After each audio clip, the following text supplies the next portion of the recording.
Strangers passing in the street, by chance two separate glances meet, and I am you, and what I see is me.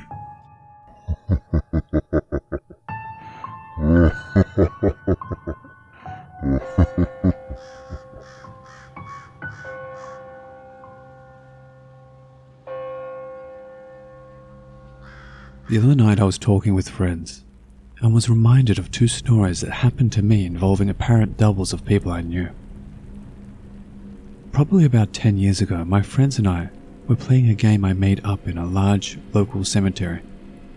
The game involved one team with flashlights guarding a MacGuffin object. Usually it was a dim red blinking light I had, like something you'd wear at night jogging or cycling. The other team would try to sneak past the guards and retrieve the light. Basically hide and seek meets capture the flag meets flashlight tag. We had just finished a round, and we were gathering around a large tombstone where the light was sitting when the game ended. We were calling out for the hiding team to come out. The game was over. Most of the 7 or 8 of us playing were there. We were just waiting on Dan.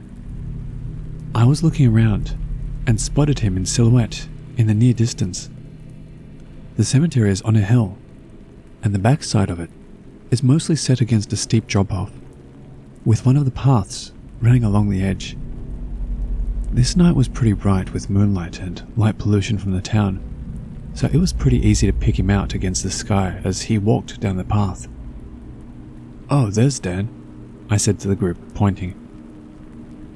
Right after I said that, Dan came walking up from my right. I was so taken aback at this sudden appearance, it took me a second to look back up where I saw the person walking. Obviously, the figure was now gone. This admittedly may not be a paranormal experience but a creepy encounter with a person. But here's a few reasons it may well be paranormal. I was completely sure it was Dan. When you are good friends with someone, you can recognize their gait and posture as they walk. This, combined with the figure's body type and hair, matching Dan perfectly, made me totally sure I'd spotted him. The other reason I don't think it was a person is that they would have had to walk back the way they came, clearly visible against the sky, or past us, under the cemetery office lights to get out of the cemetery, as they were walking into a back corner. It's possible they just walked off into the woods, but I doubt they could have walked down the steep, densely wooded hillside quietly. Our investigation over to that part of the cemetery, of course, didn't turn up an explanation.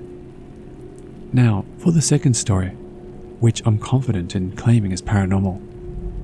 I worked at a Sears in my town in 2013 as a warehouse worker. One of my jobs was to stock items, clothes, tools, etc., in the main warehouse in the back, or any of the smaller stock rooms around the store in different departments. One stock room in particular always gave me and my buddies the creeps. I was never sure why. It was pretty big, more or less dividing the clothing and softlines departments from the tools and appliances. The inside of the stockroom was divided in two. One was the storage for the shoe department, with sliding ladders like a library to get to all the shelves, and you could walk through from the shoes entrance and exit out a door in appliances. The other side was sectioned off by a chain-link fence with shelving attached, and this part, for children's clothing, only had one door in and out, even though you could see through the fence to the other side. When you walked in this room, the wall was on your right, and to the left was a long line of shelves with some folded clothes and some shirts on hangers. You would have to walk nearly the full length of the room before the shelf ended and you could turn to the left and access the rest of the stockroom. I was by myself, unboxing clothes, when I heard the door open. I was next to the door, but on the other side of the shelf. I looked up and saw the top of my coworker Jake's head above the hanging shirts. Since he was one of my friends that thought this room was creepy, I tiptoed quietly next to him on the other side of the shelves as he walked down the corridor. When he was almost at the end of the shelf, I jumped forward and yelled, and there was nothing in front of me. Although I was very positive I'd seen Jake's head above the clothes as we both walked to the end of the aisle, he wasn't in the room with me. I'm getting so wigged out just remembering turning the corner to empty space. After a few seconds, the door opened, for real this time, and Jake actually walked in. He asked if I was alright because he heard me yelling to try to scare him, and now I looked pale and freaked out. I lied to my manager and said I'd finished stocking the clothes, so I didn't have to be in there the rest of my shift. I later found out from the assistant store manager, Irene, that she had once found a man who had a heart attack and died in the hallway to the restrooms. This hallway, of course, was where the door to the creepy stockroom was. When she was the manager of the shoe department, whose stockroom was adjacent to the creepy one, she came in early one morning when the store was extending its hours for the holidays. It was still dark out before they opened and she was sitting by herself, about to eat a quick breakfast. She heard one of the sliding ladders squeak, and when she turned to see who it was, 2 or 3 of the ladders were sliding back and forth, down the shelves, all on their own. Let me know what you guys think of these encounters. I just thought it was interesting. I've twice now seen figures that I was very certain were my friends, only for it to turn out to be thin air.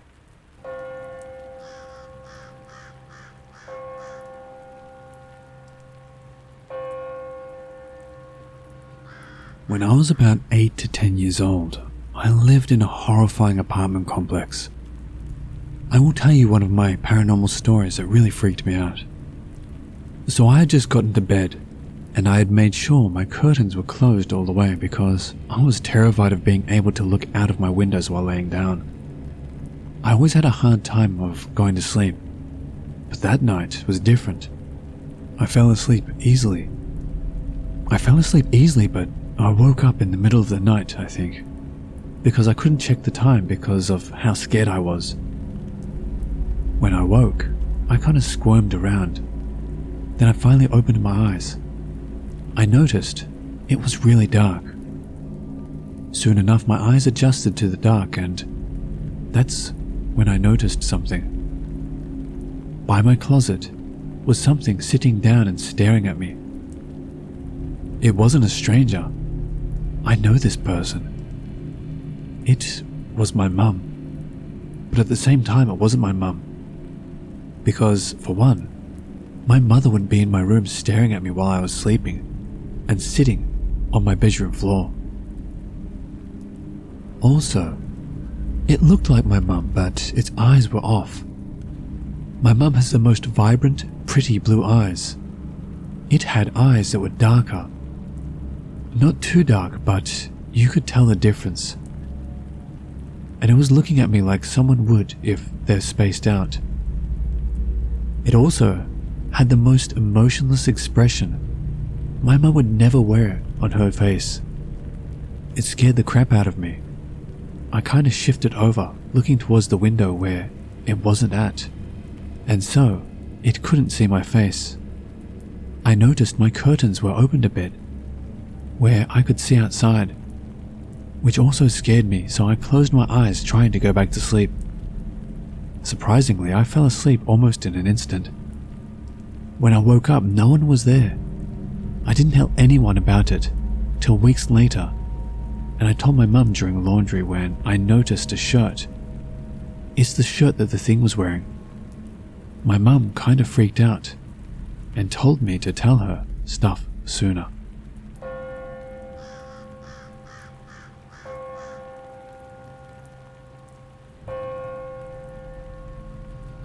I want to start off by saying, though I have a history of mental health struggles, that I am not, nor have I ever been schizophrenic. I've never hallucinated, auditory or otherwise. In fact, all of the experiences I have had starting over 2 years ago began when I left a Christian cult and my mental health began to improve. Back when the experiences began, I lived in Mississippi, and as my kid had claimed since moving there, our house was absolutely haunted. Things moved, disembodied voices, often mimicking my voice or my then husband's, shadow people, visible orbs, and a lot of ghost cats. I thought leaving that house would be the end of my experiences. Wrong. While I have had many experiences over recent years, one stands out to me over the others, and it was witnessed by 3 other people. Right before the pandemic, my small family moved to Washington State to be with family who weren't involved in the cult. It felt like coming home, like I should have been with them all along, and generally, all around, the most positive choice I have ever made.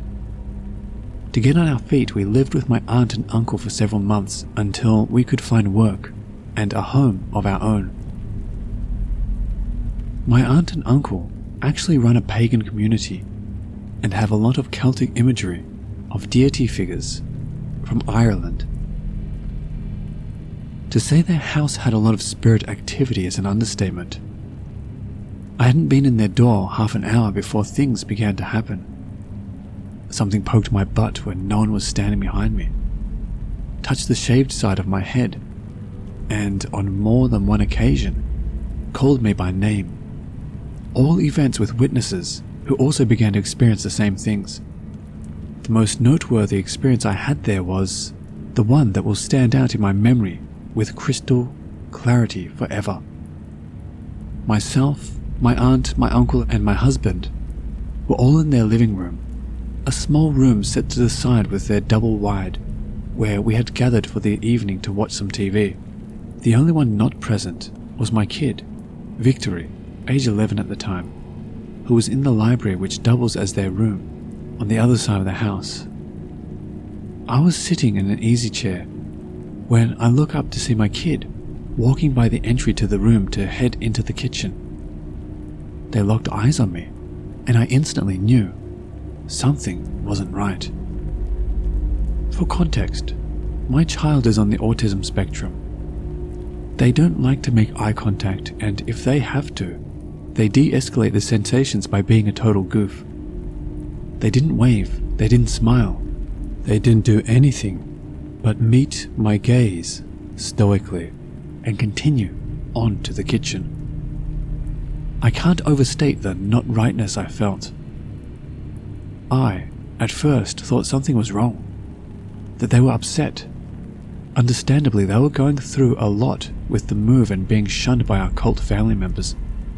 So I got up to go do the mum thing, calling after them and hurrying to catch up.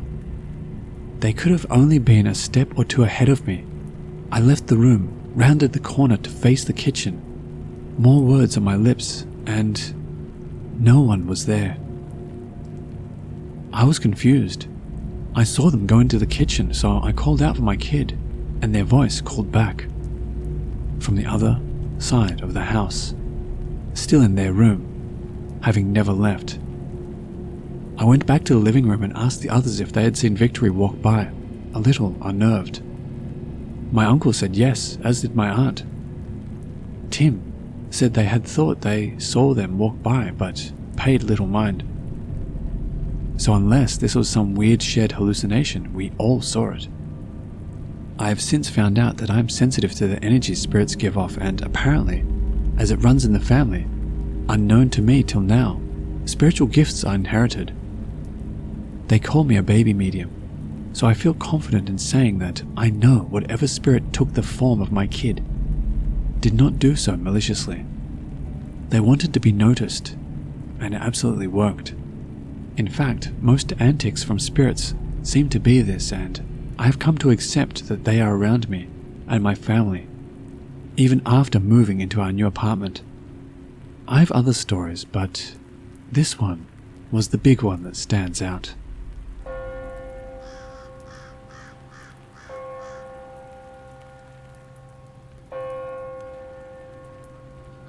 I was no more than 8 years old when I saw it. Even my sister, 10 years old, saw it. We lived with my grandparents at the time, but my grandpa often liked sleeping in the living room because he often wakes up at night to pray at our tiny altar. We don't always close our bedroom door. Basically, the living room was next to our bedroom, and our bedroom was next to the bathroom. So we'd see if anyone were to go to the bathroom through our bedroom.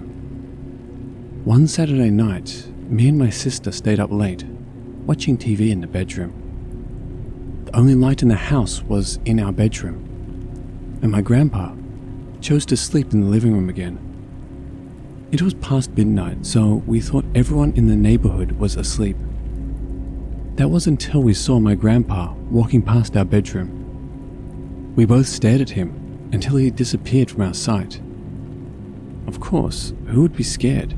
It's your grandpa. But for some reason we had chills because he never came back out. We assumed he needed to go to the bathroom, but we never even heard the door close.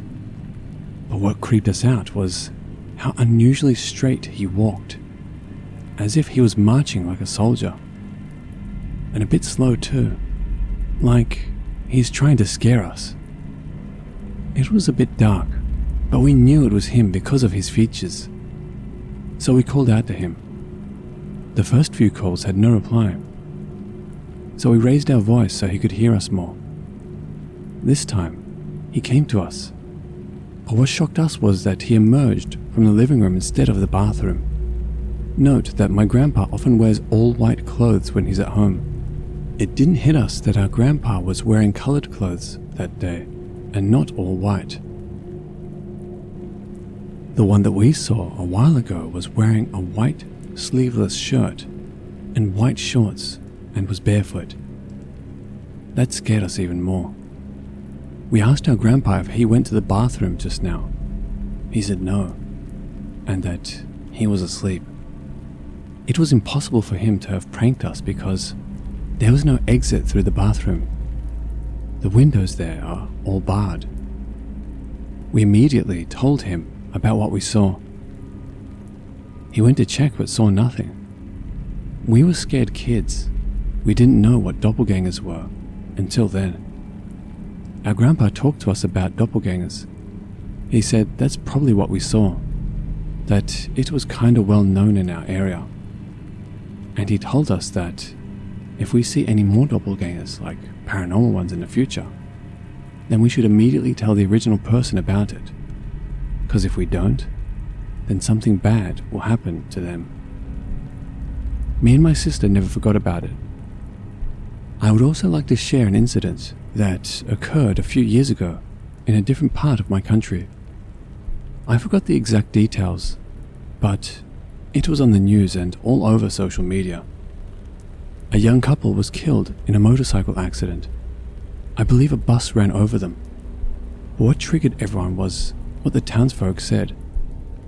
They said that last night they saw the couple riding their motorcycle wearing the same clothes. But what shocked them was that they were headless. I don't know if it's real or they were just exaggerating, but the first thought everyone had was doppelgangers, and no one knew who it was because they didn't have their heads. That was until people recognized the clothes the dead people were wearing the next day, except the couple still had their heads, but their bodies were contorted in various ways that they assumed that was the bad omen the doppelgangers brought. That story reminded me of what I saw when I was a kid.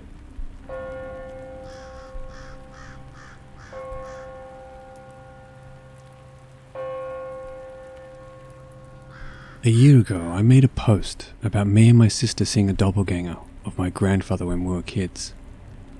Just today, something reminded me of another doppelganger incident I experienced and thought I'd share it, because it scares me to think that maybe, just maybe, it had something to do with my dad getting hospitalized. I'm not superstitious, but I just got chills thinking about the what ifs, you know? So anyways, a year or maybe the same year, I forgot. I was up late. I think it was around 1 or 3 a.m. I went downstairs to use the bathroom. While walking down the stairs, you can actually see the archway to the kitchen, and I thought I saw my dad, just standing there. I couldn't see his face because he was facing the kitchen, and when I almost approached him, maybe arm's length, he suddenly walked forward into the bathroom and closed the door. Note that the bathroom door is in the kitchen. So I didn't say anything and just waited for a while outside the bathroom for him to finish. I later found it a bit odd that he didn't turn on the light in the bathroom. You should be able to see if there's light from the large gap at the bottom of the door. No sound either. But I heard a clang in the bathroom like metal hitting something. At first I assumed it was the toilet flush handle, but I didn't hear a flush. You know that eerie silence you see in horror movies? 1 second, there's sound of wind and crickets, and the next, there's nothing. Like the movie's telling you something's wrong. That's what I felt. There was this eerie silence after that metal clang sound, like pure, eerie silence. My breathing stopped for a bit. I was caught off guard. It wasn't a long silence, more like a few seconds. But to me, it felt like time stopped for a minute. I'm not exaggerating. I called out to my dad, but I shit you not, I was actually scared to call out, and something else might answer back. Because I swear, the ominous feeling I felt at the time was bad. I never felt that before. No response. I called a second time, and this time louder. Still no response. I went to the bathroom door, only to find it wasn't even locked. I opened it and checked, only to find out there was no one there. That's when I realized that the person who I thought was my dad, that was arm's length in front of me just a moment ago, wasn't even my dad, because my dad has the same height as I do. I was so unfocused earlier that I didn't realize how different the one I saw from my dad was. I stared blankly for a while by the bathroom and ran up to my parents' bedroom, only to find my dad and mum fast asleep on the bed.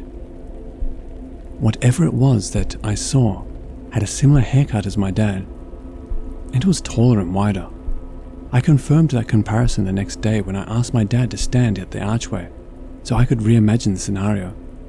Also, the bathroom had no windows, just an exhaust fan. So if that was an intruder, it won't make sense for him to climb through the exhaust fan because that's like stuck in the ceiling. That incident was during the pandemic, so it was fairly recent. I told my family about it in the morning, and my mum told me just a few nights ago that she woke up in the middle of the night and saw me standing in the doorway of their room. She said she was half awake, so she ignored it.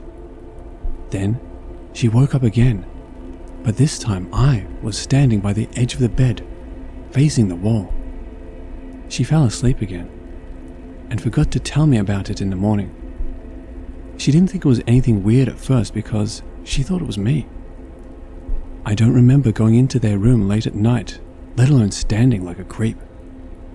When we all told each other's story, we got scared. Well, a year later, my dad was hospitalized and got his limb amputated. He's diabetic. Things got out of hand and it was just the beginning of the pandemic. He didn't get immediate treatment from the hospital. His limb was in very bad shape, so in the end they amputated it. He came back home safely despite everything that's happening. And now he's doing well both emotionally and physically. Now the reason I was mentioning this in a paranormal encounter of mine is because I remember what my grandfather told me. It's actually a thing people believed in my country. Basically, when you see a doppelganger of a person you know, you have to tell the real person about it. But that's just what my grandpa taught me. It was only when I turned into a teen that I found out from the other locals that you have to hit the real person at the back of the head, or even just flick of your finger or knuckle, enough to make it hurt for them and not just tell them about the doppelganger, or else something bad might happen to them. Again, I'm not superstitious, but sometimes when you're in a panic or paranoid about something, you try to understand and believe it. I was thinking that maybe, just maybe, the doppelganger was a sign about what was about to happen to my dad. I know it sounds ridiculous, I'm sorry, I'm just blaming myself at this point. It might be anticlimactic or boring, but I was bothered for a while. After that night, I couldn't sleep because of whatever it is that I saw. Anyways, if anyone is listening to this, thanks. Glad you made it to the end of this long story.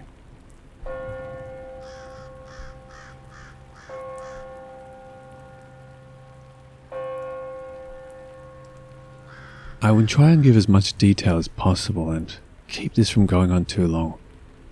This happened back in the summer of 2015 when I was serving the United States Army Reserves. I was stationed in southern Alabama in a transportation company. Sometimes my girlfriend would come with me on the drill weekends, and we would crash at a friend of hers' apartment, which is where this incident took place. This particular weekend, we were in a large convoy in the middle of nowhere on some back road out in the sticks well over 100 miles from the city. That was when I got the most confusing, bizarre, and downright creepy phone call of my young life. She was in utter hysterics.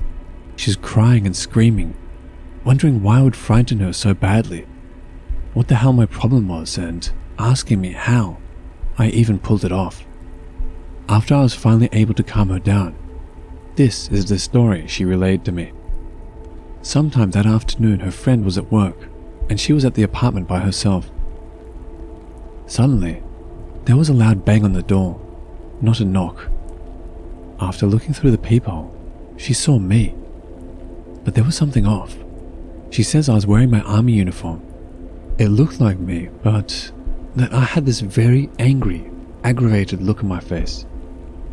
She opened the door, wondering why I was home so early, and apparently, without saying a word, I angrily blew past her, shoulder-checking her into the wall, and quickly walked down the hall, taking a left into the bedroom, and slamming the door behind me so hard that the whole place shook.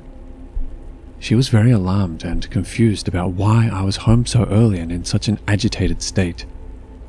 I mean, that is so out of character for me. I'm not a violent guy at all. On top of that, if something did happen to set me off, she would have been the first to hear about it. So she's walking behind me, trying to get some information out of me, and she opens the bedroom door behind me and sees the closet door slammed shut. She proceeds to run over to see what I was doing in her friend's closet and claims that when she opened the door, it was completely empty. That was when she had a panic attack and called me. Imagine my shock and confusion hearing that story, knowing that I was well over 100 miles away at the time. She finally believed me after I sent her a photo with my current GPS location, which only served to freak her out more. I thought that there must be some kind of rational explanation for what she saw. I will be honest and say it, she did smoke a little weed here and there, but at the time I know she was sober. She did not mess around with hard drugs or drink, and she had no mental illness of any kind. Over the years, since that happened, I came to learn about doppelgangers.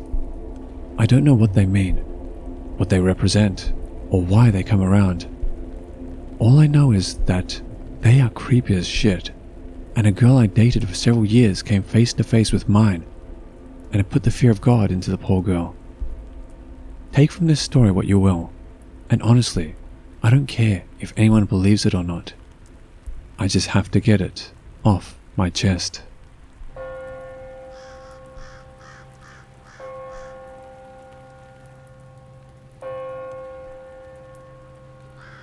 The first time this happened was when he was 3. My older sister was staying in my apartment and watching TV in her room when my son walked in. She asked him if he wanted to watch cartoons and put some on for him. He just sat quietly at the end of her bed while she tried to get his attention. Then, she hears him laugh in the other room with me. When she looks to the bedroom door, the copy of my son disappeared. When she told me this, I assumed she was high and imagined it. Second time, a friend visiting from the UK got up at night to use the restroom and saw my son's door was wide open, lights on, and he was sitting at his little table with a friend. He told me about this in the morning, since it was 3 a.m. and kinda weird. My son wasn't in his room that night, and no other children were present. I rationalized it as he was tired and imagined it. The third time was when my son was around 8. My best friend and roommate, new apartment, different state, got up to go to the bathroom. The hall light was off, and it was dark, but she saw my son standing in the hall next to her. She told him to go back to bed and stepped into the bathroom. She then sees him in the mirror standing behind her and tells him to stop and to go to bed. My son then turns around and walks away. That's when she realized something was wrong and looked back into the hall, but he wasn't there. She goes to his room and he was still asleep. She ran to my room to tell me, and for the first time I thought, okay, there seems to be a pattern here. Maybe there is something going on. The last time was when my son was 15.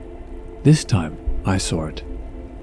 I was in bed, depressed and tired after having had a miscarriage. I woke up to my son curled up in bed next to me. I thought he was just trying to comfort me, which was sweet.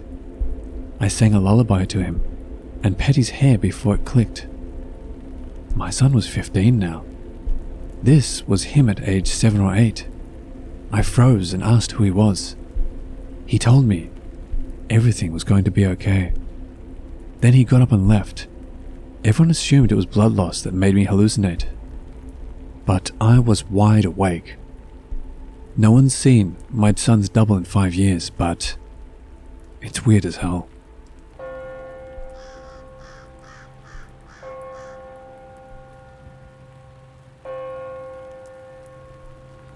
For some context, I was visiting my grandmother on my mum's side for the weekend. My aunts and uncles are usually there as well, and we always do that on the weekend to check up on her and see how she's doing. Now, for the entire day, I had the feeling I was being watched or followed, but for the sake of not creeping anyone out, I just shrugged it off as paranoia. Around late afternoon, I went to wash my hair and was there for quite some time. Now, my mother didn't know that, so she was calling me in from the kitchen. Usually I'd be able to hear her, but after 10 minutes in there, it sounded as if the entire house had gone quiet, so I couldn't hear her at all. And my sister told her where I was, but she replied, "No, I just saw her in here. She was playing with the cats, she just passed me." When she told my sister that, she came by the door of the bathroom and told me what our mother had just said in a very confused voice. I was also confused because I'd only seen one of the cats all day and couldn't find the other one for feeding time, so I assumed he was in one of the rooms ignoring me because he did that a lot. Now, that was before I went to wash my hair, so around morning, going into the afternoon. After that, I hurried to finish up and went to the kitchen where my mother was. She looked up at me and said, "Why are you changed? You were just with the cats a few minutes ago." I shook my head and told her I'd been in the shower washing my hair, so I couldn't have been with the cats when she saw me. She simply shrugged and told me that she must have mistaken someone else for me. But as she said that, I felt a feeling of dread in the room. Now, I'm not sure if she was truly mistaken or if she really saw something, but I know my aunt had gotten mistaken last week thinking I was out in the garden with the cats when I was with my grandmother at that time. I don't know if I'm just paranoid and taking this too seriously, but I'm mostly worried for the cats because they were with me both times. Do you guys think the cats might be in danger if this really is an entity pretending to be me? Can it pose a threat to my grandmother as well? And if yes to either question, what do I do?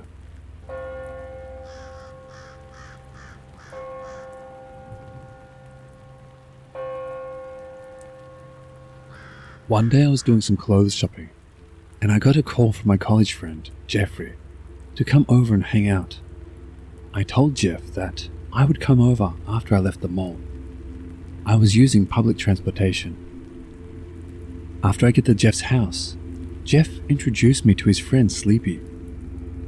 Sleepy appeared to be very sleepy and lethargic in the face. Sleepy and Jeff were in Jeff's room chatting about school. In Jeff's room, we hung out and talked for a while, but I had to go, so I decided to leave after about an hour. I shook Jeff and Sleepy's hands before exiting. As I exit Jeff's room and into the hallway, through the dining room, living room, and down 2 flights of stairs, I'm at the front door. As I slowly open the house's front door, I notice that someone is blatantly blocking my exit. I look into the eyes of the person who could be so rudely and purposely blocking my exit, and it's Sleepy. Now, I just left Sleepy upstairs seconds ago, so it would have been impossible for him to be at the front door trying to get in. Though I was in terror because I've lived a long life of ghosts, haunted houses and bad luck, my first complete thought was, this is Sleepy's twin brother coming to visit from home. Because I assumed with all my heart that this was Sleepy's brother, I extended my hand and welcomed him in. I shook his hand and it shook mine perfectly. He closed the door behind us. He followed me upstairs into the 2nd-story apartment, through the living room and dining room and into Jeff's bedroom where Jeff and his friend Sleepy were. Upon entering the room, I was so scared that I was trembling. I quickly sat down on the corner of the bed and gave Jeff a cigarette under the doppelganger's nose. I kinda handed Jeff the cigarette at the same time that the doppelganger entered the room, and the look on Jeff's face was terrifying. He was in disbelief. I looked to give Sleepy a cigarette too, reading him as well, but he didn't want one. I then turned to Sleepy, as he also sat, and said, "Sleepy, do you have a twin brother?" Sleepy shakes his head and replies, "Nah." As Sleepy stared at the doppelganger in the face, he seemed to almost cower, but he kept eye contact. The doppelganger was breathing furiously and was super strong. As it stared back at Sleepy intently, I watched him through the mirror because I didn't want to catch any eye contact from the doppelganger. I remembered to take note that the doppelganger had no reflection. After what seemed like an eternity, I slowly stood up and calmly walked out of the room behind the doppelganger and left the house. I have no clue how it all played out in the end. All 3 of our families experienced multiple deaths. Each time I saw Sleepy or Jeff in public, it slipped my mind to ask them how they got the doppelganger out of the house.